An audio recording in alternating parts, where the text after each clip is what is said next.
ഒരു തെരഞ്ഞെടുപ്പിന്റെ കാലം. കേരളത്തിലെ പ്രധാനപ്പെട്ട ഒരു പണ്ഡിത പ്രസ്ഥാനത്തിന്റെ അമരക്കാരനായ മറ്റൊരു പണ്ഡിതനോട് അദ്ദേഹം പ്രതിനിധാനം ചെയ്യാത്ത രാഷ്ട്രീയ പാർട്ടിയിലെ പ്രവർത്തകർ വന്നുകൊണ്ട് വോട്ട് അഭ്യർത്ഥിച്ചു. ആ പണ്ഡിതനോട് പറഞ്ഞു, നിങ്ങൾ ഞങ്ങൾക്ക് വേണ്ടി വോട്ട് ചെയ്യണം. അദ്ദേഹം പറഞ്ഞു, ഇൻഷാ അല്ലാഹ് ഞാൻ ചെയ്യാം. കേരളത്തിലെ അറിയപ്പെട്ട ഒരു പണ്ഡിത പ്രസ്ഥാനത്തിന്റെ മരണപ്പെട്ടു പോയ വലിയൊരു പണ്ഡിതൻ, അദ്ദേഹത്തിന്റെ ജീവിതത്തിലുണ്ടായ അനുഭവമാണ്. അദ്ദേഹം സ്വീകരിക്കാത്ത രാഷ്ട്രീയ പാർട്ടിയാണ്. അദ്ദേഹം മറ്റൊരു രാഷ്ട്രീയ പാർട്ടിയുടെ ആളാണ്. അദ്ദേഹത്തിനോട് വന്നുകൊണ്ടാണ് പ്രതിയോഗികളായ രാഷ്ട്രീയ പാർട്ടിയുടെ ആളുകൾ വന്നുകൊണ്ട് ഞങ്ങൾക്ക് വേണ്ടി വോട്ട് ചെയ്യണമെന്ന് പറഞ്ഞപ്പോൾ അദ്ദേഹം പറഞ്ഞു, ഇൻഷാ അല്ലാഹ് ഞാൻ വോട്ട് ചെയ്യാം. അവര് പോയതിനു ശേഷം ഇദ്ദേഹത്തിന്റെ പാർട്ടിക്കാര് വന്നിട്ട് പറഞ്ഞു, ഉസ്താദേ, താങ്കൾ ഞങ്ങളുമായി ഇടപഴകിക്കൊണ്ട് പ്രവർത്തിക്കുന്ന ആളാണല്ലോ. ഞങ്ങളുടെ രാഷ്ട്രീയ പ്രസ്ഥാനങ്ങളെയും അതിന്റെ പ്രവർത്തനങ്ങളെയും നിങ്ങൾ അംഗീകരിക്കുന്ന ആളാണല്ലോ. അതുകൊണ്ട് കഴിഞ്ഞ വർഷം താങ്കൾ ഞങ്ങൾക്ക് വേണ്ടി വോട്ട് ചെയ്തതുപോലെ ഇപ്രാവശ്യവും ഞങ്ങൾക്ക് വേണ്ടി വോട്ട് ചെയ്യണം. അദ്ദേഹം പറഞ്ഞു, സാധ്യമല്ല. വന്നവർ ചോദിച്ചു, എന്തുകൊണ്ട് സാധ്യമല്ല? അദ്ദേഹം പറഞ്ഞു, ആദ്യം എന്റെ അടുക്കൽ വന്നവര് എന്റെ പ്രതിയോഗികളായ പാർട്ടിക്കാരാണ്. ഞാൻ അവരോട് പറഞ്ഞുപോയി, നിങ്ങൾക്ക് വേണ്ടി ഞാൻ വോട്ട് ചെയ്തു കൊള്ളാമെന്ന്. അതുകൊണ്ട് വാക്ക് പറഞ്ഞിട്ട് ലംഘിക്കുന്ന ഒരു സ്വഭാവം അത് മുനാഫിഖിന്റെ സ്വഭാവമാണ്. അതുകൊണ്ട് ഇപ്രാവശ്യം എന്നിൽ നിന്ന് നിങ്ങൾ വോട്ട് പ്രതീക്ഷിക്കേണ്ടതില്ല എന്ന് ആ മഹാനായ പണ്ഡിതൻ പറയുകയാണ്. മൂല്യാധിഷ്ഠിത രാഷ്ട്രീയം എന്താണെന്ന് ചോദിച്ചാൽ, മൂല്യാധിഷ്ഠിത രാഷ്ട്രീയം ഇന്ന് അസ്തമിച്ചുകൊണ്ടിരിക്കുന്ന ഒരു കാലഘട്ടത്തിലാണ് നാം ജീവിച്ചുകൊണ്ടിരിക്കുന്നത്. വാക്കുകൾക്കും വാഗ്ദാനങ്ങൾക്കും യാതൊരു രീതിയിലുമുള്ള വിലയില്ലാത്ത ഒരു രാഷ്ട്രീയത്തിന്റെ വക്താക്കളായി നാം എല്ലാം മാറിയിരിക്കുന്നു.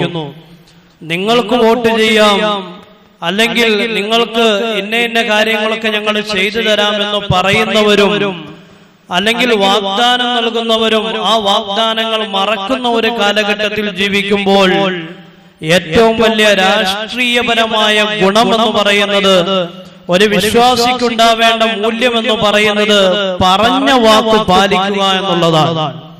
അത് വളരെ പ്രധാനപ്പെട്ട ഒരു കാര്യമാണ്. എല്ലാവരും നമ്മുടെ വീടുകളിലേക്ക് വരും. അവരോടൊക്കെ ഞാൻ നിങ്ങൾക്ക് വേണ്ടി വോട്ട് ചെയ്യാമെന്ന് പറയും. അവര് തരുന്ന കാര്യങ്ങൾ നമ്മൾ സ്വീകരിക്കും. അവര് തരുന്ന പൈസ നാം മേടിക്കും. അവര് തരുന്ന ആനുകൂല്യങ്ങൾ നാം കൈപ്പറ്റും. എന്നിട്ട് മറ്റൊരു പാർട്ടിക്ക് കൊണ്ടുപോയി വോട്ട് കൊടുക്കുന്ന ഒരു സമ്പ്രദായം, അത് വിശ്വാസികളെ സംബന്ധിച്ചിടത്തോളം കാപട്യമാണ് എന്ന് സയ്യിദനാ റസൂലുള്ളാഹി സ്വല്ലല്ലാഹു അലൈഹി വസല്ലം. അതുകൊണ്ട് തെരഞ്ഞെടുപ്പ് നമ്മുടെ അടുക്കലേക്ക് അടുത്തടുത്ത് വരുന്ന വേളയിൽ നാം പറയുന്ന വാക്ക് പാലിക്കുക എന്നുള്ളതാണ് വിശ്വാസിയെ സംബന്ധിച്ചിടത്തോളം ഏറ്റവും പ്രാധാന്യമുള്ള കാര്യം. ആരുമായി ബന്ധപ്പെട്ടുകൊണ്ട് പ്രവർത്തിക്കാമെന്നാണോ നാം പറഞ്ഞിട്ടുള്ളത്? ആർക്ക് വോട്ട് നൽകാമെന്നാണോ നാം പറഞ്ഞിട്ടുള്ളത്? ആ രീതിയിൽ അതുമായി ബന്ധപ്പെട്ട കാര്യങ്ങളെ തീരുമാനിക്കുകയും അതുമായി ബന്ധപ്പെട്ട പ്രവർത്തനങ്ങൾ സ്വീകരിക്കുകയും ചെയ്യൽ വിശ്വാസിയുടെ മേൽ ബാധ്യതയാണ്. അള്ളാഹുവിന്റെ അടുക്കൽ വിലയുണ്ടാകുന്ന രാഷ്ട്രീയം എന്ന് പറയുന്നത് അത്തരത്തിലുള്ള രാഷ്ട്രീയ പ്രവർത്തനങ്ങളാണ്. പറയുന്ന വാക്ക് പാലിച്ചുകൊണ്ടുള്ള രാഷ്ട്രീയ പ്രവർത്തനം. പൊള്ളയായ വാക്കോ സത്യവിരുദ്ധമായ വാക്കുകളോ അള്ളാഹുവിന് ആവശ്യമില്ല.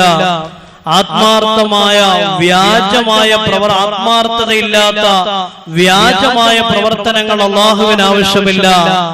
പറയുന്ന കാര്യങ്ങളോട് നീതി പുലർത്തുന്ന വാക്കുകളും പറയുന്ന കാര്യങ്ങളോട് നീതി പുലർത്തുന്ന പ്രവർത്തനങ്ങളുമാണ് അള്ളാഹുവിന് ആവശ്യമുള്ളത് എന്ന് വിശുദ്ധ ഖുർആൻ. യസ്അദു ഇലൈഹിൽ കലിമു ത്വയ്യിബു, അള്ളാഹുവിലേക്ക് വിശുദ്ധമാക്കപ്പെട്ട വചനങ്ങൾ കയറിപ്പോകുന്നുണ്ട്, ഉയർന്നു പോകുന്നുണ്ട്.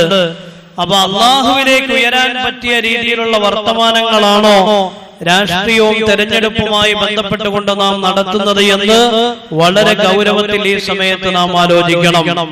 പ്രിയമുള്ള സഹോദരങ്ങളെ, ആർക്കാണ് വോട്ട് ചെയ്യേണ്ടത്? ഖുർആൻ പറയുന്നുണ്ട്, 2 ഗുണങ്ങളുള്ള ആളുകളെ മാത്രമേ നിങ്ങൾ തെരഞ്ഞെടുക്കാവൂ. 2 ഗുണങ്ങളുള്ള ആളുകളെ വേണം നിങ്ങൾ തെരഞ്ഞെടുക്കാൻ. വോട്ട് എന്ന് പറയുന്നത് യഥാർത്ഥത്തിൽ ഒരു അമാനത്താണ്, ഒരു സാക്ഷി പറച്ചിലാണ്. സാക്ഷി പറയുക എന്നുള്ളത് എന്താണ്? ഇന്നയാള് കുഴപ്പമില്ല, അല്ലെങ്കിൽ ഇന്നയാൾ ഞങ്ങളെ ഭരിക്കാൻ യോഗ്യതയുള്ള ആളാണ് എന്ന് അള്ളാഹുവിന്റെ മുമ്പിൽ സാക്ഷി പറയലാണ് വോട്ടിലൂടെ വിശ്വാസം ചെയ്യുന്നത്. വോട്ടെന്ന് പറയാൻ നിസ്സാരമായ കാര്യമല്ല. അള്ളാഹുവിന്റെ മുമ്പിലാണ് നമ്മൾ സാക്ഷി പറയുന്നത്, ഇന്നയാള് കുഴപ്പമില്ല, പറ്റിയ ആളാണ് എന്നുള്ള കാര്യം. അത് നാം സമ്മതിക്കുന്നു വോട്ടിലൂടെ. അതുകൊണ്ട് ഖുർആൻ പറയുന്നു, രണ്ട് ഗുണങ്ങളുള്ള ആളുകളെ വേണം നിങ്ങൾ തെരഞ്ഞെടുക്കാൻ.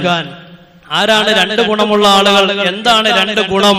ബഹുമാനപ്പെട്ട സയ്യിദന മൂസാ നബി അലൈഹിസ്സലാത്തു വസ്സലാം അദ്ദേഹത്തിന്റെ ചരിത്രം ഖുർആൻ പറയുമ്പോൾ ആ രണ്ട് ഗുണങ്ങളെ കുറിച്ച് പറയുന്നുണ്ട്. ഈജിപ്തിൽ നിന്ന് പലായനം ചെയ്ത് മദിയനിലേക്ക് കടന്നു വന്ന മൂസാ നബി, ആ മൂസാ നബി അലൈഹിസ്സലാത്തു വസ്സലാം വെള്ളം കോരുന്നതിന് വേണ്ടി കിണറിന്റെ കരയിൽ നിൽക്കുന്ന രണ്ട് പെൺകുട്ടികൾക്ക് വെള്ളം കോരി കൊടുക്കുന്നു. ആ പെൺകുട്ടികൾ താമസിയാതെ അവരുടെ വീടുകളിലേക്ക് മടങ്ങുന്നു. നിങ്ങൾ എന്തുകൊണ്ടാണ് ഇത്രയും പെട്ടെന്ന് വീട്ടിലേക്ക് മടങ്ങി വന്നത് എന്ന് ആ പിതാവ് ചോദിക്കുമ്പോൾ ആ പിതാവിനോട് ആ രണ്ട് പെൺകുട്ടികൾ പറയുന്നുണ്ട്, ഒരു യുവാവ്, ഒരു ചെറുപ്പക്കാരൻ ഞങ്ങളെ സഹായിച്ചു, അതുകൊണ്ടാണ് പതിവിലും നേരത്തെ ഞങ്ങൾ വീട്ടിലേക്ക് മടങ്ങി വന്നത്. എന്നിട്ട് ആ രണ്ട് പെൺമക്കൾ, ശുഐബ് നബി അലൈഹിസ്സലാത്തു വസ്സലാമിന്റെ രണ്ട് പെൺമക്കൾ പിതാവിനോട് പറയുന്നുണ്ട്, പിതാവേ, തെരഞ്ഞെടുക്കപ്പെടാൻ കൂലി നൽകാൻ, പ്രതിഫലം നൽകാൻ ഏറ്റവും അർഹൻ ആ വ്യക്തിയാണ്. കാരണം അദ്ദേഹത്തിന് രണ്ട് ഗുണമുണ്ട്. ഒന്നാമത്തെ ഗുണം എന്താണ്? അൽ ഖവിയ്യ്. അദ്ദേഹം ശക്തിമാനാണ് എന്നുള്ളതാണ്. ആരെയാണ് തെരഞ്ഞെടുക്കേണ്ടത് എന്ന് ചോദിക്കുമ്പോൾ ഒന്നാമത് സ്ഥാനാർത്ഥിക്കുണ്ടാവേണ്ട ഗുണം, നാം ആർക്കാണ് വോട്ട് ചെയ്യാൻ ഉദ്ദേശിക്കുന്നത് ആ വ്യക്തിയിൽ ഈ ഗുണമുണ്ടോ എന്ന് പരിശോധിക്കുക. അൽ ഖവിയ്യ്, അയാൾ ശക്തിമാനാണോ എന്ന് നോക്കുക. അതിന്റെ അർത്ഥം സ്ഥാനാർത്ഥിമാരുടെ ഒരു ബോക്സിംഗ് നടത്തണമെന്നല്ല. പിന്നെ നമ്മൾ തന്നെ വിലയിരുത്തി നോക്കുക. നമുക്കിടയിൽ ജീവിച്ച ആളുകളാണല്ലോ നമ്മുടെ സ്ഥാനാർത്ഥികൾ.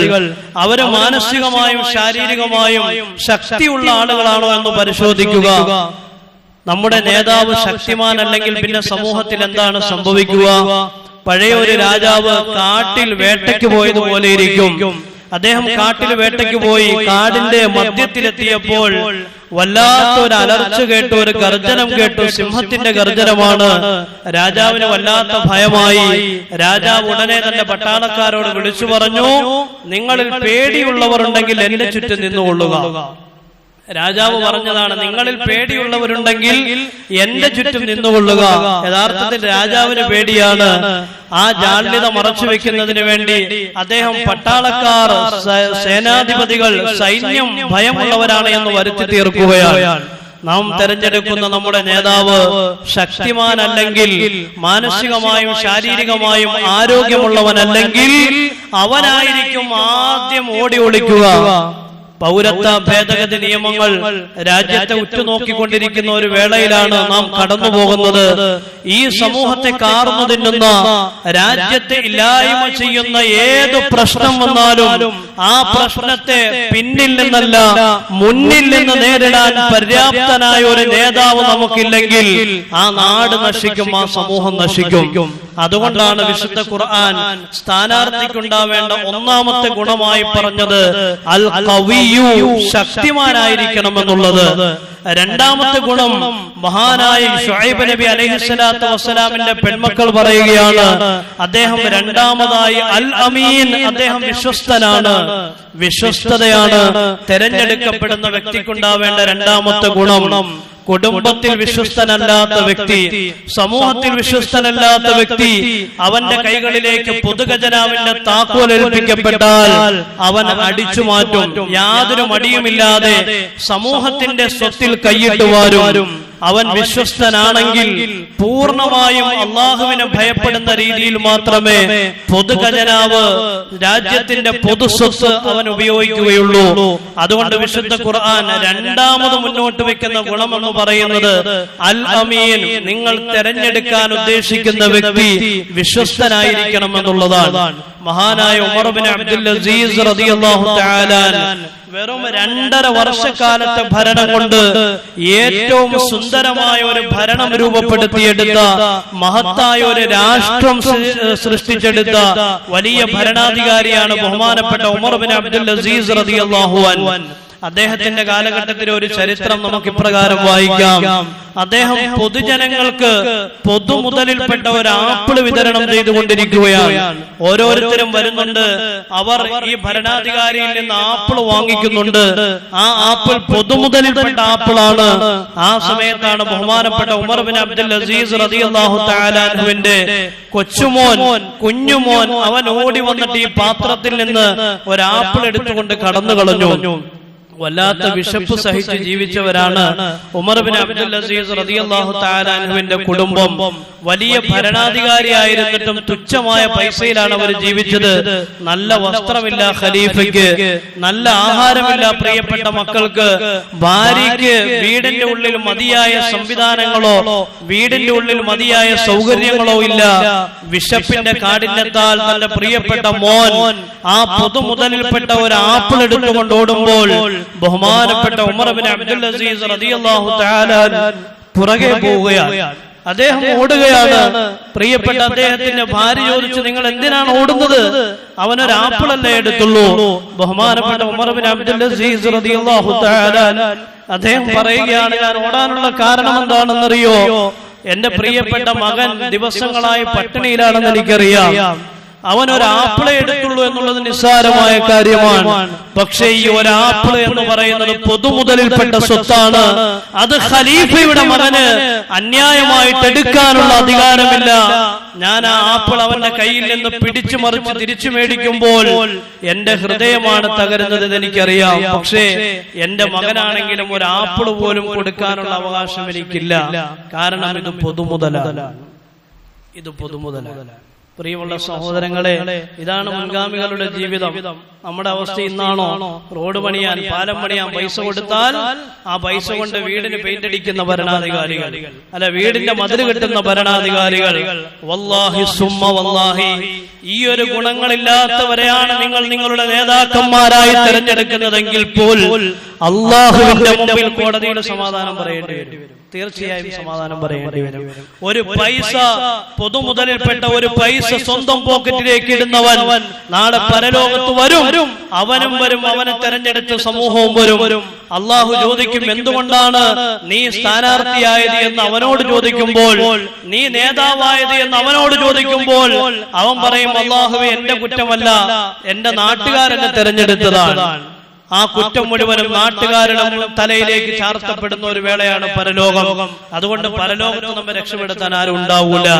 അതുകൊണ്ട് കരുതി കൃത്യമായ രീതിയിൽ വോട്ട് എന്ന് പറയുന്നത് നമ്മുടെ സാക്ഷിത്വമാണെന്ന് മനസ്സിലാക്കിക്കൊണ്ട്, നമ്മുടെ അമാനത്താണെന്ന് മനസ്സിലാക്കിക്കൊണ്ട്, അള്ളാഹുവിനെ ഭയപ്പെടുന്ന, സമൂഹത്തിന്റെ വിഷയത്തിൽ അള്ളാഹുവിനെ പേടിക്കുന്ന, കുടുംബത്തിന്റെ വിഷയത്തിൽ അള്ളാഹുവിനെ പേടിക്കുന്ന, പള്ളിയെ പേടിക്കുന്ന, ഉത്തരവാദിത്തപ്പെട്ട ആളുകളെ പേടിക്കുന്ന, സാമുദായിക നേതാക്കന്മാരെ ഭയപ്പെടുന്ന, സമൂഹത്തിന് നന്മയുണ്ടാകണമെന്ന് ആഗ്രഹിക്കുന്ന ആളുകളെ തെരഞ്ഞെടുക്കണം എന്നാണ് വിശുദ്ധ ഖുർആൻ നമ്മോട് പറയുന്നത്. ഇനി നിങ്ങൾ ആലോചിക്കണം ആർക്കാണ് വോട്ട് ചെയ്യേണ്ടത് എന്ന്. ഇത് പറയുമ്പോ നിങ്ങൾക്ക് തോന്നും ഞാൻ ഏതെങ്കിലും പാർട്ടിയുടെ ആളാണ് എന്ന്. വല്ലാഹി ഞാനൊരു പാർട്ടിയുടെ ആളല്ല. എനിക്ക് ദീൻ പറയേണ്ട ഉത്തരവാദിത്വമുണ്ട്. ആ ദീൻ പറയുക മാത്രമാണ് ഞാൻ ചെയ്യുന്നത്. അതുകൊണ്ട് അള്ളാഹുവിന്റെ അടുക്കൽ ചോദ്യം ചെയ്യപ്പെടുന്ന ഒരു വിഷയമാണ് വോട്ട് എന്നുള്ള വിഷയം. അത് മനസ്സിൽ കണ്ടുകൊണ്ട് വേണം നമ്മളത് ചെയ്യുന്നതിന് വേണ്ടി പുറപ്പെടാൻ. മാത്രവുമല്ല, അവസാനമായി നിങ്ങളോട് എനിക്ക് പറയാനുള്ള ഒരു കാര്യം, നമ്മൾ ചെയ്യുന്ന ഓരോ വോട്ടും രാജ്യത്തെ ഇല്ലായ്മ ചെയ്തുകൊണ്ടിരിക്കുന്ന ഫാഷിസത്തിനെതിരായിട്ടുള്ള ശക്തമായ ഒരു അടയാളപ്പെടുത്തലായി മാറ്റാൻ നമുക്ക് കഴിയണം. രാജ്യത്തെ നിന്ന് നശിപ്പിച്ചുകൊണ്ടിരിക്കുന്ന ഏക ചിത്രശക്തി എന്ന് പറയുന്നത് RSS ആണ്. RSS ആണ്. ഗാന്ധിയെ കൊന്ന ആളുകൾ പാവം വൃദ്ധന്റെ ഇടനെഞ്ചിലേക്ക് ഇറ്റാലിയൻ നിർമ്മിത തോക്കുപയോഗിച്ചുകൊണ്ട് വെടിവെച്ച് മഹാനായ ഗാന്ധി എന്ന് പറയുന്ന രാഷ്ട്രപിതാവിനെ നിഷ്ഠൂരമായി കൊലപ്പെടുത്താൻ മടിയില്ലാത്ത രാജ്യത്തെ ഏറ്റവും വലിയ ചിത്രശക്തികളായ ഫാഷിസത്തിനെതിരായിരിക്കണം നമ്മൾ ചെയ്യുന്ന ഓരോ വോട്ടും. അവരെ തകർക്കാൻ, അവരെ നശിപ്പിക്കാൻ, അത് പച്ചയായിട്ട് നമ്മൾ പറയേണ്ട ഒരു കാലം അതിക്രമിച്ചിരിക്കുകയാണ്. പള്ളികളിൽ നിന്ന് പോലും RSSനെതിരായിട്ടുള്ള പടപ്പുറപ്പാട് മുഴങ്ങേണ്ട കാലഘട്ടം അതിക്രമിച്ചിരിക്കുകയാണ്. പഠിപ്പിച്ചിരിക്കുകയാണ്. ഇത് പറയുമ്പോൾ ചില ആളുകൾക്ക് ഇഷ്ടപ്പെടുകയില്ല, അതെനിക്കറിയാം. രഹസ്യമായി അത്തരത്തിലുള്ള ആളുകളുമായി ബാന്ധവം പുലർത്തുന്ന ആളുകൾക്ക് ഇവർക്കെതിരായിട്ട് ഖുർആനും സുന്നത്തും പറഞ്ഞാൽ ഉസ്താദ് രാഷ്ട്രീയം പറയണ്ട എന്നവർ പറയും. ഇത് രാഷ്ട്രീയമല്ല, ഇത് ഖുർആനിന്റെയും സുന്നത്തിന്റെയും താല്പര്യമാണ്. അവരിന്ന് രാജ്യത്തെ നശിപ്പിച്ചുകൊണ്ടിരിക്കുന്നു. അതിന്റെ നേർചിത്രമാണ് ഡൽഹിയിൽ നടന്നുകൊണ്ടിരിക്കുന്നത്. പാവപ്പെട്ട കർഷകർ, ആ കർഷകരെ നശിപ്പിക്കുന്നതിലൂടെ രാജ്യത്തെ നശിപ്പിക്കുകയാണ്. കാർഷികമായ കാര്യങ്ങൾക്ക് ഒരുപാട് പ്രാധാന്യം നൽകുന്ന രാജ്യമാണ് ഇന്ത്യ എന്ന് പറയുമ്പോഴും ആ കർഷകന്റെ ജീവിതത്തിന് വില പറയുന്ന, അവനെ ആത്മഹത്യയിലേക്ക് നയിക്കുന്ന പ്രവർത്തനങ്ങൾ, അതിനുവേണ്ടിയുള്ള നിയമങ്ങൾ അദാനിക്ക് വേണ്ടി കേന്ദ്ര ഗവൺമെന്റ് ചുട്ടെടുത്ത് കഴിഞ്ഞിരിക്കുന്നു. ഈ രാജ്യത്ത് ജീവിക്കുന്ന കർഷകരുടെ എണ്ണം 14.5 കോടിയാണ്. 14 കോടിയോളം കർഷകർ ഈ രാജ്യത്തുണ്ട്. അമേരിക്ക, മറ്റ് യൂറോപ്യൻ രാജ്യങ്ങളിൽ ജീവിക്കുന്ന കർഷകർ വെറും 2-3% മാത്രമാണ്. ഈ രാജ്യത്തെ ഏറ്റവും പ്രധാനപ്പെട്ട വിഭാഗമാണ് കർഷകർ. അവരുമായി ബന്ധപ്പെട്ട കാര്യങ്ങൾക്ക് കേന്ദ്ര സർക്കാർ പുതുതായി പാസാക്കിയെടുത്ത നിയമമെന്ന് പറയുന്നത് ഈ രാജ്യത്തെ നശിപ്പിക്കുന്ന നിയമമാണ്. രാജ്യം ഭരിക്കുന്ന ആളുകൾ തന്നെ രാജ്യത്തെ ഇല്ലായ്മ ചെയ്തുകൊണ്ടിരിക്കുകയാണ്. അതുമായി ബന്ധപ്പെട്ടുകൊണ്ട് സമരം നടന്നു. അഡ്ജസ്റ്റ്മെന്റിന് തയ്യാറായ ഭരണാധികാരികൾ ഒരു കോംപ്രമൈസിന് ഞങ്ങൾ സന്നദ്ധരല്ല, ഈ നിയമം നിരുപാധികം പിൻവലിക്കുന്നത് വരെ എന്ന് ചങ്കൂറ്റത്തോടുകൂടി, ഈമാനോടുകൂടി അവർ പറഞ്ഞു കഴിഞ്ഞിരിക്കുകയാണ്. ഈ ഒരു നിയമം അത് പ്രായോഗിക തലത്തിലേക്ക് വന്നാലുണ്ടാകുന്ന പ്രശ്നം എന്താണ്? ഈ ഒരു കാർഷിക മേഖലയും എല്ലാം എഴുതി കൊടുത്തു കുത്തകകൾക്ക്, രാജ്യത്തിന്റെ പൊതുസ്വത്തെല്ലാം വ്യക്തിപരമായ ആളുകൾക്ക് വേണ്ടി എഴുതി കൊടുത്തിരിക്കുകയാണ്. ഈ കാർഷിക മേഖലയുമായി ബന്ധപ്പെട്ട ഈ ഒരു നിയമം കൂടി പ്രായോഗിക തലത്തിൽ വന്നാൽ ഉണ്ടാകുന്ന കുഴപ്പമെന്താണ്? കാർഷിക ഉൽപ്പന്നങ്ങൾ ഇഷ്ടമുള്ള രീതിയിൽ യാതൊരു പരിധിയുമില്ലാതെ സൂക്ഷിച്ചു വെക്കാനുള്ള അധികാരം അത്തരത്തിലുള്ള കമ്പനികൾക്ക് വരികയാണ്. ഏതും സൂക്ഷിച്ചു വെക്കാം, അത് പിന്നീട് വിൽക്കണമെന്നില്ല. മാർക്കറ്റിൽ വില കൂടുമ്പോൾ മാത്രം വിറ്റാ മതി എന്നൊരവസ്ഥയിലേക്ക് കാര്യങ്ങൾ മാറും. അങ്ങനെ വന്നാൽ ഇപ്പോൾ 40 രൂപയ്ക്ക് കിട്ടുന്ന അരി പിന്നീട് 100 രൂപയ്ക്ക് വാങ്ങിക്കേണ്ടി വരുന്ന അവസ്ഥയിലേക്ക് രാജ്യം പോകും. ഇപ്പോൾ 40 രൂപയ്ക്ക് കിട്ടുന്ന അരി പിന്നീട് 100 രൂപയ്ക്ക് വാങ്ങിക്കേണ്ടി വരുന്ന അവസ്ഥയിലേക്ക് രാജ്യം പോകും. അതുകൊണ്ട് അത്തരത്തിലുള്ള ഏറ്റവും വലിയ അപകടകരമായ ഒരു നിയമമാണ് ഈ കാർഷിക വിരുദ്ധ നിയമം, ബില്ല് എന്നൊക്കെ പറയുന്നത്. ഒരു വിശ്വാസിയെ സംബന്ധിച്ചിടത്തോളം അതൊരിക്കലും അംഗീകരിക്കാൻ കഴിയില്ല. കാരണം കാർഷിക മേഖലയെ ഏറ്റവും കൂടുതൽ ഇഷ്ടപ്പെട്ട പ്രവാചകന്റെ അനുയായികളാണ് നാം. ബഹുമാനപ്പെട്ട റസൂലുള്ളാഹി സ്വല്ലല്ലാഹു അലൈഹി വസല്ലം തങ്ങൾ കൃഷിക്കാർക്ക്, മുസ്ലിം അല്ലാതിരുന്ന കൃഷിക്കാർക്ക് പോലും, ജൂതന്മാരായ കൃഷിക്കാർക്ക് പോലും പ്രവാചകൻ ഒരുപാട് ഇളവുകൾ നൽകിയിരുന്നു എന്ന് ചരിത്രത്തിൽ കാണാൻ കഴിയും. അള്ളാഹുവിന്റെ ഹബീബ് തന്റെ ജീവിതത്തിൽ അവസാനമായി നടത്തിയ യുദ്ധമാണ് തബൂക്ക് യുദ്ധം. ആ തബൂക്ക് യുദ്ധം കഴിഞ്ഞ് പ്രവാചകൻ മടങ്ങി വന്നപ്പോ സഹാബത്ത് ഓടിച്ചെല്ലുകയാണ് പ്രവാചകന്റെ കരങ്ങൾ ചുംബിക്കാൻ, പ്രവാചകനെ കെട്ടിപ്പിടിക്കാൻ. എല്ലാവരും ഓടിച്ചെന്നുകൊണ്ട് പ്രവാചകനെ കെട്ടിപ്പിടിക്കുമ്പോ ഒരു മനുഷ്യൻ മാത്രം ദൂരേക്ക് മാറി നിൽക്കുകയാണ്. ആ മനുഷ്യനെ നബി തങ്ങൾ ശ്രദ്ധിച്ചു. അയാൾ അടുക്കലേക്ക് വിളിച്ചുകൊണ്ട് ചോദിച്ചു, എല്ലാവരും എന്റെ അടുക്കലേക്ക് വരുമ്പോ നീ മാത്രം എന്തുകൊണ്ടാണ് ദൂരേക്ക് മാറി നിൽക്കുന്നത്? എന്താണ് നിന്റെ പ്രശ്നം, പറയുക. ആ മനുഷ്യൻ പറഞ്ഞു, നബിയെ, എനിക്ക് പ്രത്യേകിച്ചൊരു പ്രശ്നമില്ല, ഞാനൊരു കൃഷിക്കാരനാണ്. പാടത്തും പറമ്പത്തും ജോലിയെടുത്ത് കൈകൾ മുഴുവനും പരുക്കമായിരിക്കുന്നു, കൈകൾ മുഴുവനും കഠിനമായിരിക്കുന്നു നബിയെ. അങ്ങനെയുള്ള ഞാൻ താങ്കളുടെ അടുക്കലേക്ക് വന്നിട്ട് പട്ടിനേക്കാൾ മൃദുലമായ താങ്കളുടെ കൈകളിൽ പിടിക്കുമ്പോ എന്റെ പരുപരുത്ത കൈ കൊണ്ട് താങ്കളുടെ കൈ വേദനിക്കുമല്ലോ നബിയെ എന്നോർത്തിട്ടാണ് ഞാൻ താങ്കളുടെ അടുക്കലേക്ക് വരാൻ മടിച്ചത് എന്ന് ആ മനുഷ്യൻ പറയുകയാണ്. പാടത്തും പറമ്പത്തും ജോലിയെടുത്ത് പരിവരുത്ത കൈകൾ കൊണ്ട് താങ്കളുടെ കയ്യിൽ പിടിക്കുമ്പോ താങ്കളുടെ കൈ വേദനിക്കുമല്ലോ എന്ന് ഓർത്തിട്ടാണ് ഞാൻ കൈതരാതെ മാറി നിന്നത്. ഉടനെ പ്രവാചകൻ സല്ലല്ലാഹു അലൈഹി വസല്ലം തങ്ങൾ ആ മനുഷ്യനെ അടുക്കലേക്ക് വിളിച്ചിട്ട് അദ്ദേഹത്തിന്റെ കൈ പിടിച്ചുയർത്തി കാണിച്ചിട്ട് പറഞ്ഞു, സഹാബത്തെ, സ്വർഗത്തിന്റെ സുഗന്ധം ആഞ്ഞടിച്ചു വീശുന്ന ഒരു കൈ നിങ്ങൾക്ക് കാണണോ? നോക്കൂ ഈ കർഷകന്റെ കൈകളിലേക്ക് എന്ന് സയ്യിദനാ റസൂലുള്ളാഹി സ്വല്ലല്ലാഹു അലൈഹി വസല്ലം. കർഷകന്റെ കൈയുടെ പ്രത്യേകത അതാണ്. സ്വർഗത്തിന്റെ സുഗന്ധം ആഞ്ഞടിച്ചു വീശുന്ന വ്യക്തിയുടെ ഉടമയാണ് കർഷകൻ എന്ന് സയ്യിദനാ റസൂലുള്ളാഹി സ്വല്ലല്ലാഹു. അത്രത്തോളം പ്രാധാന്യം കൃഷിക്കാരന് നൽകിയ പ്രവാചകൻ സല്ലല്ലാഹു അലൈഹി വസല്ലം. അതുകൊണ്ട് ഇത്തരത്തിലുള്ള നിയമത്തിനെതിരെ വളരെ ശക്തമായ രീതിയിൽ പ്രാർത്ഥിക്കുകയും പ്രവർത്തിക്കുകയും ചെയ്യൽ വിശ്വാസികളായ നമുക്ക് ബാധ്യതയുണ്ട്. അതുകൊണ്ട് കാർഷിക സമരം വിജയിക്കുന്നതിന് വേണ്ടി ആത്മാർത്ഥമായി പ്രാർത്ഥിക്കുക, പ്രവർത്തിക്കുക, കഴിയുന്നവർ അതിനുവേണ്ടി പണിയെടുക്കുക. അല്ലാഹു സുബ്ഹാനഹു വ തആല കൃത്യമായി മനസ്സിലാക്കിക്കൊണ്ട് യഥാർത്ഥ അർഹമായ രീതിയിൽ അമാനത്താണെന്ന് തിരിച്ചറിഞ്ഞുകൊണ്ട് വോട്ട് ചെയ്യാനും നല്ല ഭരണാധികാരികളെ അതിലൂടെ നാടിനു വേണ്ടി തെരഞ്ഞെടുക്കാനുമുള്ള തൗഫീഖ് നൽകി അല്ലാഹു അനുഗ്രഹിക്കുമാറാവട്ടെ. രാജ്യത്തെ നശിപ്പിക്കുന്ന ആളുകളെ അല്ലാഹു കൈകാര്യം ചെയ്യുമാറാവട്ടെ. പനിയുമായി വളരെ പ്രയാസത്തിൽ കഴിയുന്ന ഒരു സഹോദരൻ, അദ്ദേഹത്തിന് വേണ്ടി ദുആ ചെയ്യാൻ പറഞ്ഞിട്ടുണ്ട്. അല്ലാഹു തആല അദ്ദേഹത്തിന്റെ എല്ലാ രോഗങ്ങളും പടച്ച തമ്പുരാൻ ശിഫയാക്കുമാറാവട്ടെ. മാരകമായ എല്ലാ അസുഖങ്ങളിൽ നിന്നും അല്ലാഹു നമ്മെയും നമ്മുടെ കുടുംബത്തെയും പടച്ച തമ്പുരാൻ കാത്തു സംരക്ഷിക്കുമാറാവട്ടെ. വാഖിറു ദഅ്വാനാ അൽഹംദുലില്ലാഹി റബ്ബിൽ ആലമീൻ. അസ്സലാമു അലൈക്കും വറഹ്മത്തുള്ളാഹി വബറകാതുഹു.